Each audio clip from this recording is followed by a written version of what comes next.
Hello everyone. Today I'm going to do my final project presentation. And for my final project, I find the good books 10K from GitHub.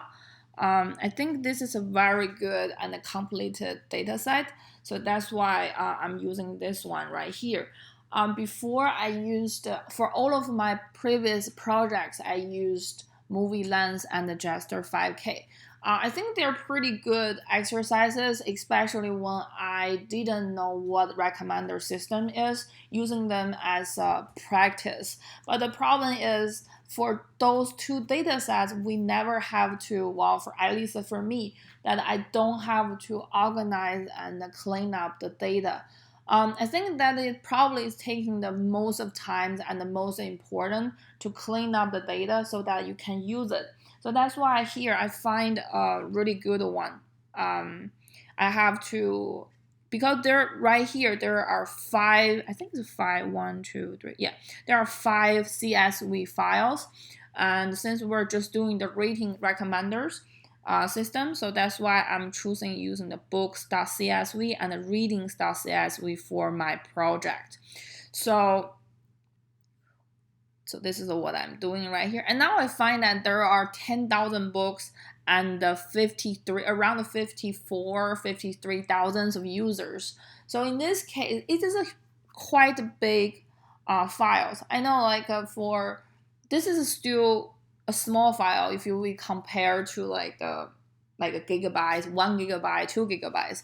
But for my computer, when I doing that in R, they still take me a long time and they don't even run like at the beginning. So this is my first obstacle I have encountered at the same time.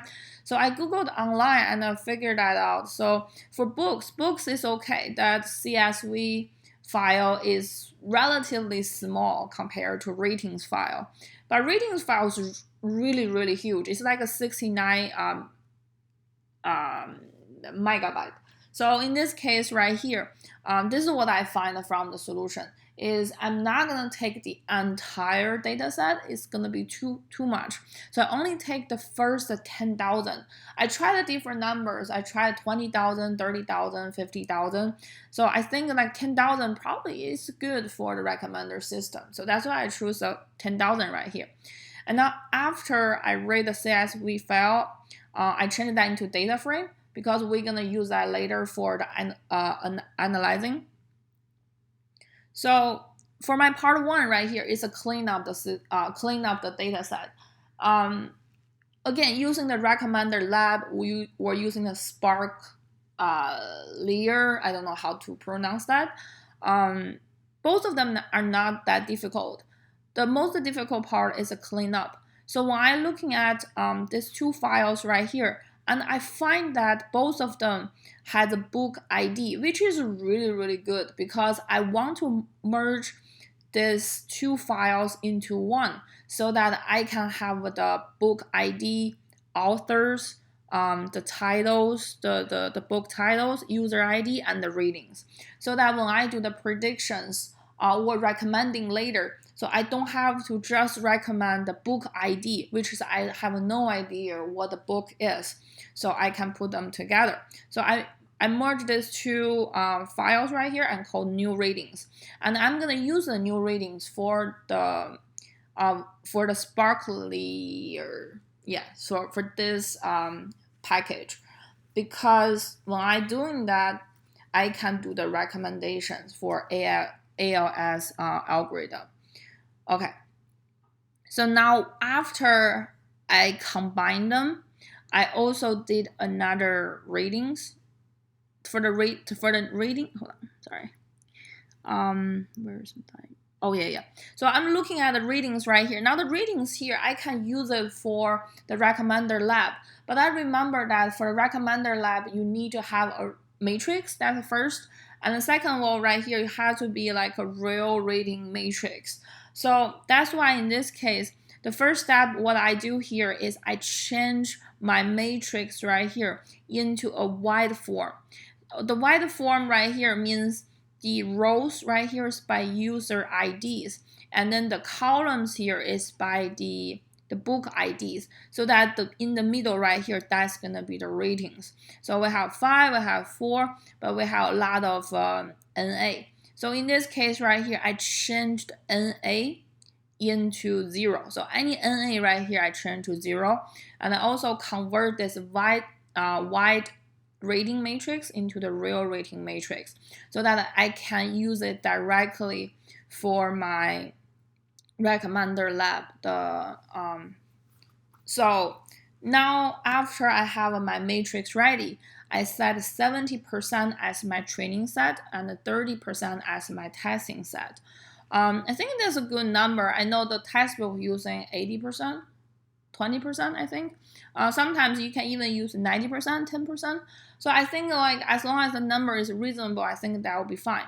And also I set up my ratings here. Any above 3, which are good ratings, and below 3 are bad ratings. So now after that, now evaluation schemes, everything. So that all come from the recommender lab. We learned that. We learned that from the project 4, I believe. So in this case right here, now I also double check if the system splitting the set into training and the testing, which is they do, which is 70% and 30% right here.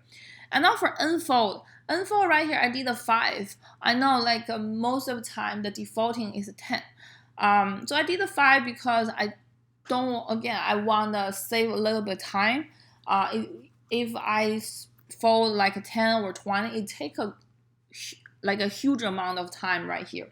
So that's why I did the 5. Now after I did that, also I did item-based collaborative filtering, and default parameter is null, and then the IBCF can recommend the new items and predict their ratings. So after I do that right here, now I find that the majority, the peak point is, this is a bimodal system. Let's just forget about zeros right here. For the bimodal system right here, now it's around 1250, 1300-ish, and then 1800-ish. So I'm going to evaluate this accuracy. So give the RMSE, MSE, MAE.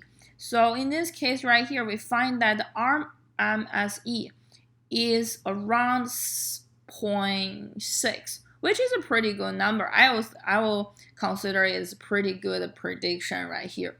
And now after that right here, we're doing the true positive, false negative, all of those numbers right here. Now again, because they're running for each one, and also I just did from 10 to 50, which is 10, 20, 30, 40, 50. I do that, so this is the number we have. And I'm using this as my result and to plot the ROC curve and then the precision and recall curve. So after that right here, now I try to evaluate it. Now I want to see that which one is best algorithm I can use. So between item-based, which is a cosine distance, or item-based Pearson distance, or the user-based for cosine and the Pearson. From here, I find that which is the green and the blue, both of them are pretty good, pretty close. So, but I think the cosine one, the user-based collaborative filtering for the cosine distance, probably a little bit better. And also, if we run another plot, the precision recall right here, the user-based collaborative filtering for cosine distance also is pretty good. So I think these two right here kind of match up. So I think the user-based collaborative filtering for cosine distance probably is the best technique we're going to use for our model right here. And now for part 3 right here, and also like from the project 4, I learned that you can also decide like which K is the best, like what's the number you should choose for K. But in this case right here, I tried that. The problem is because my file is relatively large, and then if I K, I run 5, 10, 15, 20, I run those numbers, it's gonna take pretty much take a whole night to run. I think that's not quite efficient, so I kind of skip that and just do K equal to 5. So if I really want to change my K right here, I can do this way. Now I have a K equal to 5. I can also change that into K equal 10, K equal 20, so that the system won't run this program like a lot of times. Every time you can just try run the K equal to 5, K equal to 10. So in that case, that will save a lot of times. But again, I try to. This is one of my problems also. Like I want to know that what kind of program that we can use so that it can save a lot of times. Not just keep running, and you keep waiting. I want to be more efficient. And then, but if you have the idea, please let me know. Okay. And then for part 3 right here, I kind of using the idea I learned from project 5, which is using the Sparkler. So the Sparkler the package. The reason why I'm using it, and again, because I think it saves a lot of time. It's way faster than the recommender lab. So that's the whole reason why I'm using this. And I also calculate ALS. So because I want to comparing them, that's why I changed them into a 70% training set and 30% training set. So for this one right here, since I don't want to run the plot, I want to know like which book they recommended. So that's why I'm using the new ratings, which is the one I merged the two CSV files before. So after I doing that right here, now it pretty quick and gave me the answer right here. So for book ID, and then I have the authors, titles, user ID, and the ratings, and also I have the prediction. The prediction is like the reading right here is a 4, and the prediction is 4.6. For my personal opinion, I think that's pretty close.